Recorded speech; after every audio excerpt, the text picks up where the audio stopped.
Hello friends, how are all of you? So welcome back to English Literature Summaries. In today's video, I'm going to talk about a novel called Hard Times, which was written by Charles Dickens. First, I will give a brief background and then the summary. The novel was first published in 1854. The original title is Hard Times for These Times. It was first published by Bradbury and Evans. The genre of the novel is social criticism. It belongs to the Victorian literary period. The setting of the novel is Coketown, England. The point of view is third person omniscient narrator. The novel is a critique of industrial society and utilitarianism evident in 19th century Victorian England. The major themes are unhappy marriages, class difference, industrial society, education, suppressed emotions, and femininity. Now, let us move on to the summary part. Thomas Gradgrind is a strict utilitarian and believes that life is based on reason and facts. His children, Louisa and Tom, grow according to this rigid philosophy. They lack imagination and emotional acumen.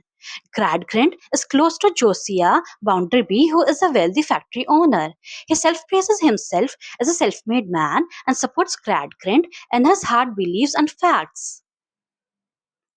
Louisa grows up, but she becomes emotionally repressed and is unable to navigate her own emotions and feelings.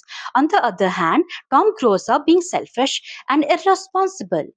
Louisa's marriage is fixed with Bounderby by her father, and Louisa agrees despite a huge age gap. She believes that it is a rational and advantageous marriage.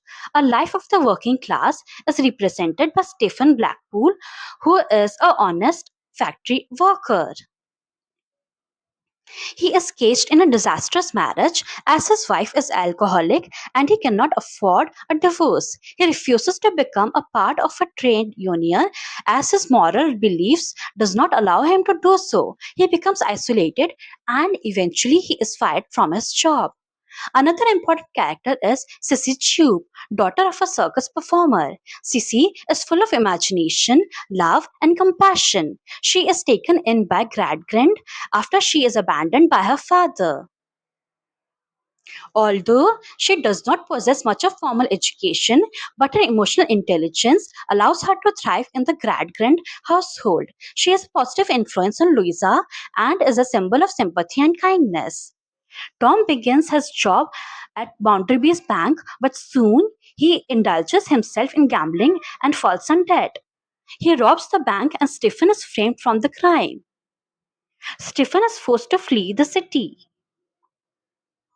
While trying to escape, he falls into an abandoned mine shaft and is seriously injured. Before his death, he forgives people who wronged him, becoming a symbol of moral purity amid corruption.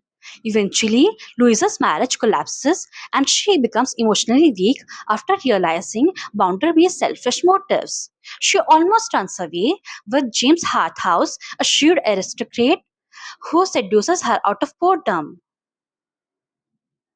But Louisa decides to return to her father's home as she is engulfed with guilt. She confronts her father and informs him about the damages his rigid philosophy has done to her life. Gradgrind finally realizes his mistake. Bounderby makes claims of being abandoned and boasts of being self-made person. But these claims are exposed after his mother appears and reveals that he was raised with love and support. As a result, Bounderby is humiliated, but he remains unchanged in nature. Tom becomes successful in escaping punishment with the help of Sissy and Gradgrind, but his life ends unhappily. Louisa separates from her husband and devotes her life to the care of needy individuals. Her life remains romantically unfulfilled. In the end of the story, Gradgrind abandons his strict beliefs and relearns the importance of imagination, love, and responsibility. So yes, here ends the video.